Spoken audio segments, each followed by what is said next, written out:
Well, I know it's been a while since we've had an update, but I've been busy working school and just don't get much time or ambition to do videos. Right now I'm tearing down a snapper.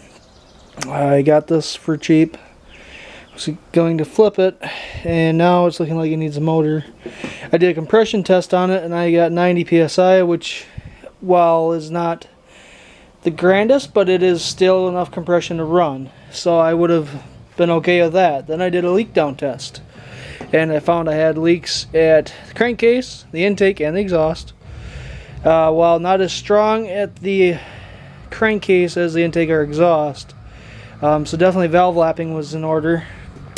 But then I decided to tear it down, pull the head, and we found this. I'm not sure how well you guys are going to be able to see that, but that's scoring in that cylinder. If I can get in there enough. I mean, you can see that pretty well. That's some pretty bad scoring. And it goes, yeah, you guys can kind of see that. It goes quite a ways around the cylinder. You can see it's pretty bad. So this one is going to get a motor. I have a couple motors here. Probably gonna throw one of them on.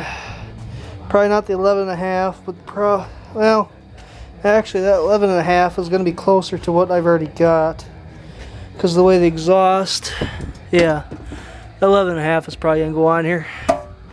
This one was an 8 horse, but I think the 11.5 bolts up the same if I remember correctly. If not, I do have this one.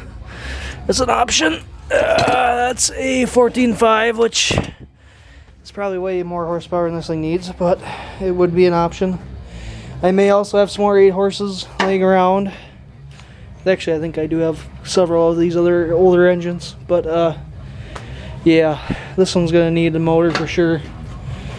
Because first it was looking like a carburetor, because I checked to see if it would fire. Tried it on ether, popped, fired, ran for just a second. Okay, so we know it's got spark and it's got enough compression to run. Pull the bowl in the carburetor because the line was leaking anyway, so pull the bowl, see what it looks like. It's rusted, it's shot. It needed a full carburetor. There was no way I was going to clean that. So then I thought, well, check the oil again, or check the oil. Looked pretty nasty, but I couldn't tell if it was gas from before or if it was gas from me running fresh gas into it now, trying it, because the float obviously wasn't working. But anyway, so I drained all that out, and I did a compression test. I got that 90 psi, did a leak down.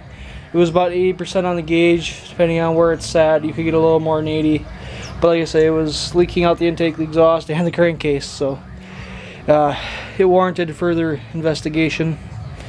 And honestly, if I hadn't done the leak down test, I probably would have ordered a carburetor and got the control here and tried it, but I'm glad I didn't now, because carburetor could be 50 bucks and upward, and I would have been dealing with a motor that needed engine work. I was told this engine, or this mower, was riding along, all of a sudden she just locked up tight. Guy had a problem with it. It was dropped off to another guy I know. It sat at his place for a while. He was a monkey with it. Never did. Sold it to me. I checked. I just pulled it on this for the hell of it, you know, because it's locked. It ain't gonna hurt nothing. Well, hey, it's kind of broke loose. Well, maybe it was just a recoil that was stuck.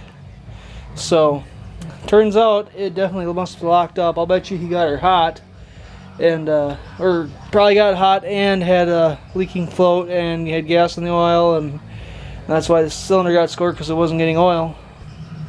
And the valves probably were kind of bad before. Perhaps they got worse in the process here. Hard telling. But this is definitely where we're at, and I'm definitely going to be pulling the motor and putting maybe one of them two on, or some others that I got. Hope you guys enjoyed the video. If you have any questions, give me a shout out. Later on, guys.